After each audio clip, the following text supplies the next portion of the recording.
राम की कहानी हम सबने सुनी है, कहीं न कहीं किसी न किसी रूप में। एक आदर्श राजा, एक पतिव्रता पत्नी और बुराई पर अच्छाई की एक शानदार जीत। हम में से ज्यादातर लोग जानते हैं कि ये कहानी है राजकुमार राम की, जो अपनी पत्नी सीता को लंका के राजा रावण के चंगुल से छुड़ाने के लिए एक बहुत लंबा और मुश्किल सफर तय करते हैं। लेकिन क्या हो अगर मैं कहूँ कि जो कहानी हम सब जानते हैं वो इस महाकाव्य का एकमात्र सच नहीं है? जी हाँ, ये बिल्कुल सच है।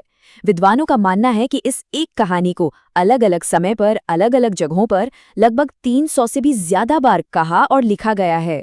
और यही बात तो कमाल की है कि कैसे ये कथा भारत की सीमाओं से निकलकर पूरी दुनिया में फैल गई, और ये जिस भी संस्कृति में गई वहां का रंग इस पर ऐसा चढ़ा कि ये उन्हीं की हो गई। आप देखिए, भारत की ही अलग अलग भाषाओं से लेकर थाईलैंड के रामाख्यन, इंडोनेशिया के काकाविन रामायण, यहाँ तक कि जापान तक, हर संस्करण इस कहानी में एक नया पहलू, एक नई गहराई जोड़ता है। पर सवाल ये है कि एक कहानी इतने सारे रूप कैसे ले सकती है? अच्छा, इसे समझने के लिए चलिए इसके दो सबसे प्रभावशाली संस्करणों पर एक नज़र डालते हैं। यहाँ सबसे दिलचस्प बात है मूल संस्कृत महाकाव्य और 16वीं सदी में लिखे गए एक बेहद लोकप्रिय संस्करण के बीच का फर्क। अब देखिए, इन दोनों ग्रंथों के बीच सिर्फ भाषा या लिखने के तरीके का ही अंतर नहीं है। असली बात यह है कि इन्हें लिखने के बीच हजारों साल का फासला है, और यही लंबा फासला कहानी की आत्मा को एक बिल्कुल नया आयाम देता है। और ये सबसे बड़ा और सबसे बुनियादी फर्क हमें नजर आता है खुद कहानी के नायक यानी राम के चरित्र में।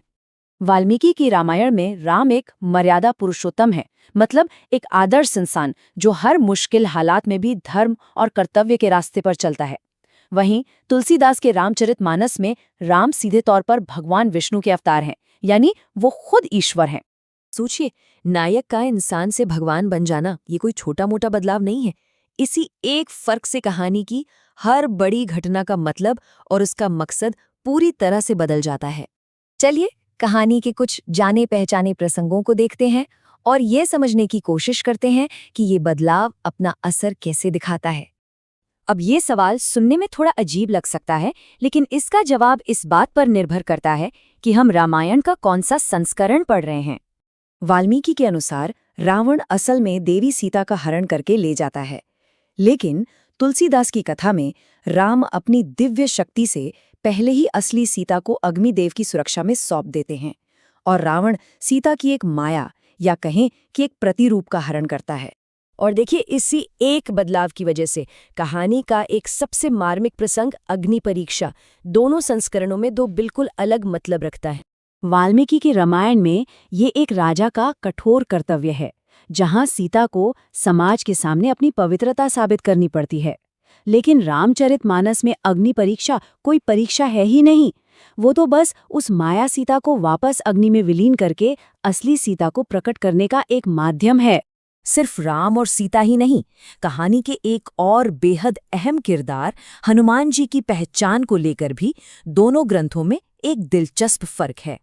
वाल्मीकि रामायण में वानर को एक वन में रहने वाली मानव जनजाति के रूप में दर्शाया गया है, जिसके हनुमान एक सदस्य थे, जबकि रामचरितमानस और ज्यादातर जो कथाएं हम सुनते हैं उनमें हनुमान को दिव्य शक्तियों वाले वानर के रूप में ही पूजा जाता है।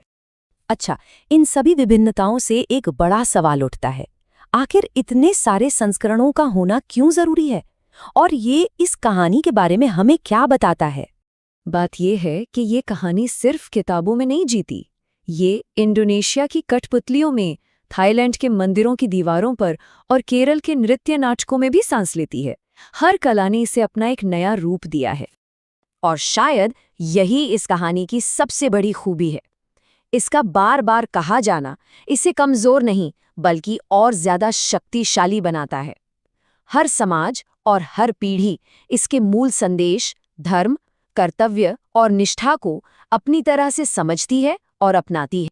तो क्या एक कहानी की असली ताकत उसके तयशुदा तथ्यों में होती है, या फिर इस संभावना में कि वो हर दौर के लिए, हर इंसान के लिए एक नया और